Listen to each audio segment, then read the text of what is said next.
आदाब, नमस्ते, सत श्री अकाल। मैं साहिल खान जुर्म की दुनिया में फिर एक नई कहानी के साथ आपका स्वागत करता हूं। ये कहानी है फ्रांस के एक नीस शहर की। ये कहानी है फ्रांस के 900 करोड़ की चोरी की। ये कहानी है एक ऐसे फोटोग्राफर की चोरी को अंजाम देकर पुलिस को भी चकमा देकर चला जाता है। तो ये कहानी कुछ इस तरह से शुरू होती है। वो जो चोर था, वो जो फोटोग्राफर था, वो जगह जगह जाकर खजाने ढूंढता है और वो नाकामयाब हो जाता है। उसको कामयाबी नहीं मिलती है, तो वो फिर प्लान बनाता है कि क्यों ना वो खजाने ढूंढे जाएं जो एक सेफ जगह पे रखे हैं, जो हमारी नज़रों के सामने हैं, लेकिन वहाँ पर थोड़ी सिक्योरिटी होने के कारण हम उन खजानों को नहीं ले सकते हैं। क्यों ना सारा दिमाग और सारी मेहनत उन खजानों में लगाई जाए। तो वो ये सारी एक चार्ट बनाता है, जगह जगह जाता है, वो ढूंढता है उन जगहों को और उनके फिर नक्शे बनाता है, कौन सी जगह से मुझे कौन सा बड़ा खजाना मिल सकता है।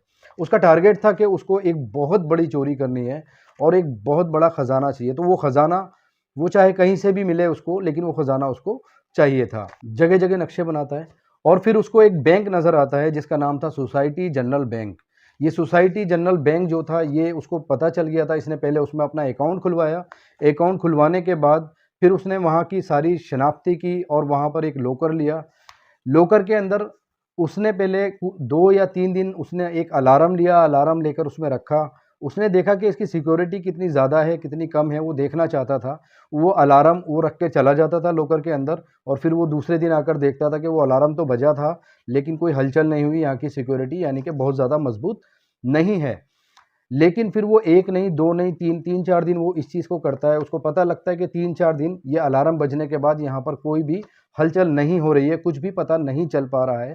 तो उसको ये लगता है कि यहाँ की सिक्योरिटी अभी बहुत ज़्यादा कमज़ोर है और ये बहुत अच्छी जगह है एक बड़ी चोरी के लिए। लेकिन एक सबसे बड़ी प्रॉब्लम क्या थी कि उस बैंक की सिक्योरिटी वैसे तो बहुत कम थी, लेकिन उस बैंक को, उसकी दीवारें जो थीं, उसकी दीवारें तक भी अंदर से लोहे की थीं। उसके अंदर जो गेट लगा हुआ था, वो भी 20 टन का गेट था।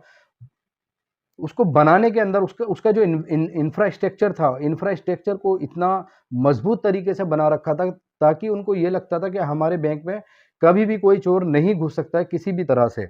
तो इस वजह से वो बड़े बेफिक्र थे बैंक वाले भी कि हमारे बैंक में चोरी नहीं हो सकती, चाहे कहीं भी हो जाए। इसीलिए उन्होंने कुछ इस तरह के सिक्योरिटीज़ वगैरह बहुत ज़्यादा नहीं लगा रखी थी। सुबह क्या होता था, मॉर्निंग में जब बैंक खुलता था, तो उस टाइम पर एक बैंक खोलने के लिए गार्ड आता था। वो बैंक खोल के 9 बजे करीब बैंक खुलता था, उसके बाद ही अंदर जा पाते थे सारे कस्टमर। और जब वो बैंक बंद होता था, उससे पहले-पहले वो सारे कस्टमर बाहर निकल, बहुत छोटा-सा एक रास्ता था अंदर जाने का।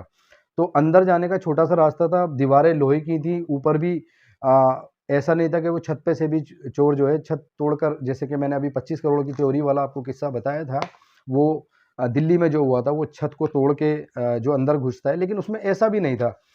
तो वो हर जगह से उन्होंने इतना मजबूत करके उसका इंफ्रास्ट्रक्चर बना रखा था कि वहाँ कोई चोर भूले से भी चोरी नहीं कर सकता था। तो ये सारी चीज़ों की छानबीन वो चोर करता है। उसको पता चल जाता है कि इसकी दीवारें भी लोहे की हैं, इसका गेट भी 20 टन का है और इसके अंदर बहुत छोटा-सा रास्ता है। तो ये गेट से जाना तो इम्पॉसिबल है, गेट से तो जा ही नहीं सकते किसी भी कीमत पे। तो एक दिन की बात है जब वो अलार्म वगैरह अपने चेक कर लेता है सारे और वो देखता है कि हाँ, अब कोई सिक्योरिटी यहाँ पर अलर्ट नहीं है, सिर्फ़ ये दीवारें और गेट मज़बूत हैं, बाकी यहाँ बहुत आराम से चोरी हो सकती है। और उस बैंक के अंदर उसे पता लग जाता है आस-पास वालों से, क्योंकि उसने उसमें अकाउंट भी खुलवाया होता है, तो आस-पास वालों से उसे पता चल जाता है कि इस बैंक के अंदर बहुत पैसा है। अगर मैंने इस बैंक को लूट लिया तो मुझे कभी भी कोई दूसरी चोरी करने की ज़रूरत नहीं पड़ेगी। यही सोचकर वो एक बड़ी चोरी करने का प्लान बनाता है और उस प्लान को एक तारीख डिसाइड करता है, क्योंकि 2 दिन बैंक बंद रहता है। फॉरेन कंट्री में, हमारे इंडिया में भी रहने लगा है अब। पहले 1976 के टाइम में हमारे इंडिया में सिर्फ संडे को बैंक बंद होता था, लेकिन अब तो 2 दिन होने लगा है, सैटरडे और संडे। वहाँ पर शुरू से 2 दिन बैंक बंद रहता है, सैटरडे और संडे। तो प्लानिंग करता है, ये बात है 19 जुलाई 1976 यानी 1976 की। दिन मुकर्रर करता है वो सैटरडे का और वो उस चोरी को अंजाम देने के लिए अपनी तैयारी शुरू कर देता है। मंडे के दिन जब वो बैंक खुलने की बारी आती है, तो वो जो चौकीदार होता है, जो गार्ड होता है, उसको खोलने की कोशिश करता है, लेकिन वो गेट नहीं खुल पाता है अंदर से। तो वो बहुत कोशिश करता है, फिर उसे ध्यान आता है कि ये गेट पहले भी 2-3 बार ऐसा हो चुका है, क्योंकि वो जाम हो जाता है किसी कारण, क्योंकि भारी गेट है, 20 टन का गेट है, इस वजह से हो सकता है ये जाम हो गया हो। तो वो अपनी जो उनकी सिक्योरिटी है, उस सिक्योरिटी को बुलाते हैं जो ये गेट वगैरह लगाने का काम करते हैं, वहाँ उन्हें बुलाते हैं, उन्हें बुलाकर उन्हें दिखाते हैं कि गेट जाम हो गया है। वो भी बड़ी कोशिश करते हैं, इधर से खोलते हैं, उधर से, तो कहीं से भी वो गेट नहीं खुलता है। सिक्योरिटी आती है, उस गेट को खोलने की बड़ी कोशिश करती है, लेकिन सिक्योरिटी से भी ये गेट नहीं खुल पाता है। उसके बाद वो सिक्योरिटी क्या करती है कि वो ड्रिल मशीन से उसमें एक इतना बड़ा होल करते हैं कि वहाँ से उनका हाथ उसमें गेट में चला जाए। तो वो एक होल में करने में कामयाब हो जाते हैं उसके अंदर, और उसमें जब हाथ डालकर देखते हैं तो चौकन्ने रह जाते हैं।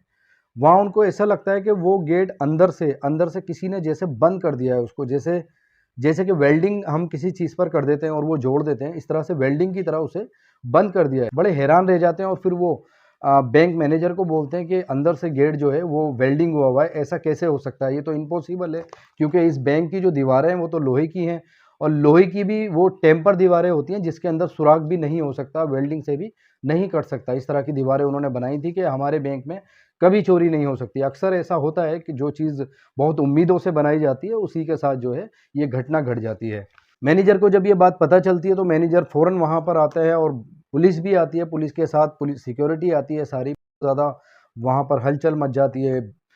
टीवी न्यूज़ वाले ये सब पहुँच जाते हैं वहाँ पर। उन्हें लगता है कि ये बैंक रॉबरी का केस है, तो मैनेजर और पुलिस वाले मिलकर उनको इजाज़त देते हैं कि तुम एक दीवार को वेल्डिंग के थ्रू, एक, क्योंकि जो टेम्पर दीवार होती है वो सिर्फ वेल्डिंग से कट सकती है, वो ना किसी ड्रिल मशीन से सुराख हो सकता है ना कुछ। तो उस वेल्डिंग से उस दीवार को इतना बड़ा उसमें होल करते हैं कि एक आदमी उसमें अंदर जा सके। तो एक आदमी जब उसमें उस दीवार में होल करने के बाद जब एक आदमी अंदर घुसता है तो बड़ा हैरान रह जाता है। वो क्या देखता है कि सारे लॉकअप टूटे हुए हैं और बुरी तरीके से बैंक को लूटा गया है, और वो वहाँ से शोर मचाने लगता है, चीखने लगता है, एक-एक करके सब लोग अंदर जाने लगते हैं। उनको एक गड्ढा दिखाई देता है, एक होल दिखाई देता है ज़मीन के अंदर, जो कि उनको लगता है कि यही वो सुरंग है जिस सुरंग से चोर ने आकर यहाँ से चोरी की है। पुलिस वाले फिर अपनी टीम के साथ उस सुरंग के अंदर उतरते हैं। उस सुरंग के अंदर उनको कुछ खाने-पीने की चीज़ें भी मिलती हैं और कुछ पैसे भी पड़े हुए मिलते हैं, तो उनको पता चलता है कि वो सुरंग से ही वो लोग चोरी करके आगे गए हैं। जब वो सुरंग में प्रवेश कर जाते हैं और अंदर घुसकर ये देखते हैं कि ये सुरंग कहाँ तक जा रही है, तो शहर के एक गटर के अंदर वो सुरंग खुल रही होती है, वहीं से चोर चोरी करके बहुत आराम से वो वहाँ से निकल जाते हैं। इन्वेस्टिगेशन चलती है बैंक में मैनेजरों से, और बैंक के जो वर्कर थे उनसे जब पूरा टोटल हिसाब माँगा जाता है तो पता चलता है कि बैंक के अंदर 1-2 करोड़ की नहीं बल्कि पूरे 900 करोड़ की चोरी हुई है ना? जी हाँ दोस्तों, 900 करोड़ 1976 में एक बहुत बड़ा अमाउंट होता था, आज भी बहुत बड़ा अमाउंट है। 1976 के अंदर ये अमाउंट कई गुना था आज के मुकाबले। तो वो उस टाइम की सबसे बड़ी चोरी में से एक चोरी थी, और वो इस तरह से की गई थी कि उसका कोई गुमान भी नहीं लगा सकता था।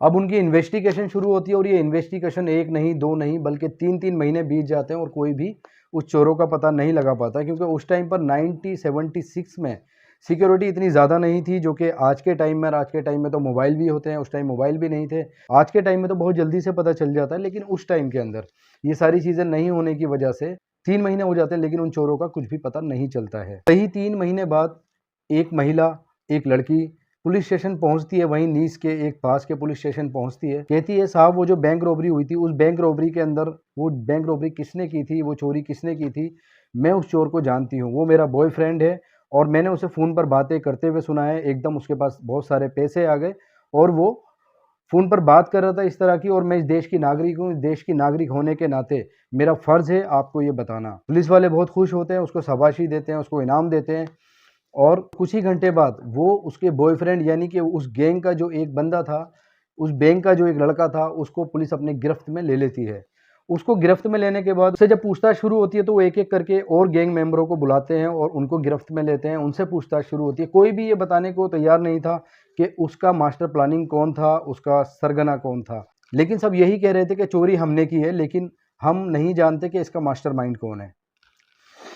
बहरहाल उसमें से जो पूरा गैंग होता है, जब वो पूरा गैंग जो, क्योंकि वो छोटे-मोटे चोर होते हैं, पुलिस भी बड़ी हैरान होती है कि ये छोटे-मोटे चोर क्या ये 90 करोड़ की चोरी करेंगे। तो इस वजह से पुलिस जो है उनसे और ज़्यादा सख्ती से पता करती है, क्योंकि उन्हें पता है कि इस मास्टरमाइंड के अंदर ये छोटे-मोटे चोर इतनी बड़ी चोरी नहीं कर सकते। तो उनमें से 2 बंदे टूट जाते हैं, और वो टूटने के बाद सब कुछ सच-सच बताते हैं। वो कहते हैं साहब, इस चोरी का जो मास्टरमाइंड है वो कोई और है, और वो अभी इस वक़्त हम में से नहीं है, वो कहीं और है। पुलिस वाले सख्ती से उनसे पूछते हैं कि उसका पता बताओ कौन है, और वो फिर उसका नाम खोल देते हैं। उस चोर का नाम था एल्बर्ट स्पासियारी। एल्बर्ट स्पासियारी एक फोटोग्राफर था पेशे से। वो पुलिस को बताते हैं कि उस चोर का नाम एल्बर्ट स्पासियारी था और एल्बर्ट स्पासियारी पेशे से एक फोटोग्राफर था। 2 से 3 दिन बाद पुलिस उसको अपने गिरफ्त में ले लेती है और उससे पूछताछ स्टार्ट हो जाती है। वो बताता है, सर मैं एक फ़ोटोग्राफ़र हूँ और मुझे जगह जगह पूरी दुनिया में ख़जाने, जो छुपे हुए ख़जाने थे, वो ढूंढने का शौक़ था और मैं दुनिया के कोने कोने में गया और मैंने छुपे हुए ख़जाने ढूंढे, लेकिन मुझे कहीं से भी कोई ख़जाना नहीं मिला। उसके बाद मैं बहुत जब परेशान हो गया पूरी दुनिया घूम कर, फिर मैं अपनी जगह पर ही आ गया और मैंने फिर ये प्लान बनाया कि जो ख़जाना हमारी आंखों के सामने है, क्यों ना उसी को लूटा जाए, क्योंकि ख़जाना तो मेरी नज़रों में वो भी था और मेरा ये एम था कि मुझे एक बहुत बड़ा ख़जाना लूटना है। मैंने फिर उसकी प्लानिंग की और सोसाइटी जनरल बैंक के अंदर मैंने अपना खाता खुलवाया। खाता खुलवाने के बाद मैंने फिर उसको चेक किया, उसकी सिक्योरिटी कितनी काम करती है, कितनी काम नहीं करती है। उसके बाद मैंने सोचा कि इसको, क्योंकि बहुत ज़्यादा मजबूत है, लोहे की दीवारें हैं, 20 टन का गेट है, यहाँ से तो पॉसिबल नहीं है मेरा जाना, किसी भी हाल में मैं यहाँ चोरी नहीं कर सकता, बैंक रॉबरी नहीं कर सकता। फिर मैंने सहारा लिया आसपास के कुछ चोरों का, जो एक छोटी मोटी चोरी किया। फिर मैंने सहारा लिया आसपास के उन चोरों का जो छोटी मोटी चोरी किया करते थे। मैंने जब उनको बुलाकर मैंने अपनी प्लानिंग बताई, मैं एक बैंक रॉबरी करने का प्लान बना रहा हूँ और उसके अंदर तुम्हें इस रास्ते से, इस तरह से एक सुरंग बनानी पड़ेगी, सुरंग के थ्रू ही हम उस चोरी को अंजाम दे सकते हैं। उसके बाद उन चोरों को मेरी बात समझ में आ गई और उन्होंने मुझसे हाथ मिला लिया और हमें इस काम के अंदर पूरे 2 महीने का वक्त लग जाता है और हम एक दिन मुकर्रर करते हैं। मुझे पता था कि ये बैंक सैटरडे संडे बंद रहता है और ये 2 दिन जो हैं ये हमारे लिए सबसे अच्छे रहेंगे। हमें इस सुरंग को बैंक तक पहुंचाने में पूरे 2 महीने लग जाते हैं और इस 2 महीने के पीरियड में हम वहां तक पहुंच जाते हैं, अपने मकसद में कामयाब हो जाते हैं। लेकिन सैटरडे और संडे का दिन था, हमें पता था कि बैंक जो है सैटरडे और संडे बंद रहता है, लेकिन हम वो सुरंग खोदने में कामयाब कम से कम 3 दिन पहले हो चुके थे।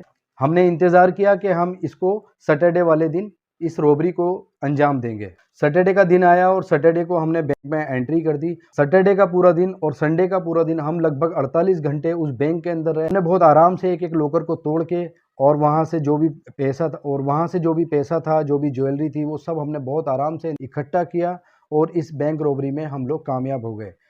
पुलिस ने उसको गिरफ्तार कर लिया और कोर्ट ने उसको उम्र कैद की सज़ा सुना दी। उम्र कैद की सज़ा होने के बाद तारीख पड़ती है और उसको जज के सामने पेश किया जाता है। जज उससे पूछता है कि बाकी का जो फंड था वो कहाँ है? तुमने अभी 10% फंड भी हमें नहीं बताया है। बाकी का जो 90% फंड है उसके बारे में हमें बताओ, वो कहाँ है?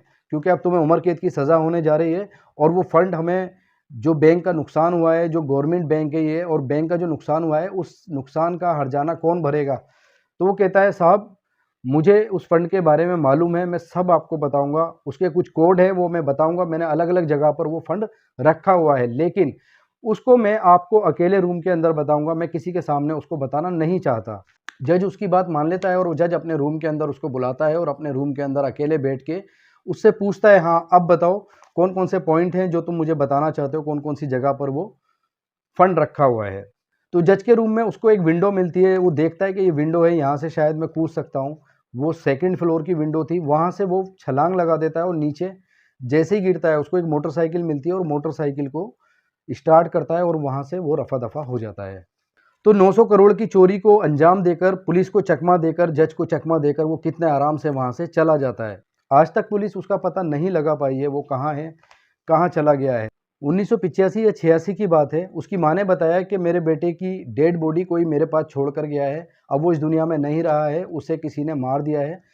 तो वो डेड बॉडी कौन छोड़ कर गया है ये भी आज तक नहीं पता चल पाया है। तो दोस्तों ये कहानी थी एक ऐसी बैंक रॉबरी की जो 1976 में दुनिया की सबसे बड़ी बैंक रॉबरी थी और इसकी न्यूज़ पूरी दुनिया के न्यूज़ चैनल पर उस टाइम पर आई थी और आज तक लोग उस चोरी को याद करते हैं और कई सारे चोर उससे प्रेरणा लेकर चोरी को अंजाम देते हैं। उन्हें लगता है कि जिस तरह से वो वहां से भाग गया था, इस तरह से हम भी चोरी कर कर भाग जाएंगे। शायद वो 25 करोड़ वाले चोर ने भी उसको देखा हो, उसका वीडियो देखा हो या उसकी कहानी सुनी हो और उसको लगा हो कि इस चोरी को मैं अंजाम देकर मैं भी शायद उसकी तरह कहीं भाग जाऊंगा, किसी को पता नहीं चलेगा।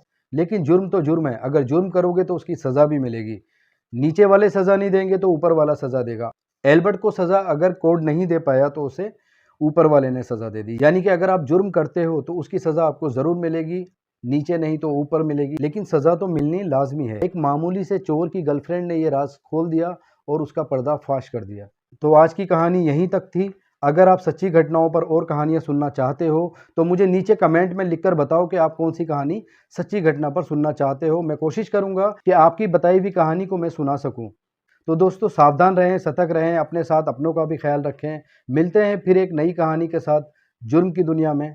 जय हिंद।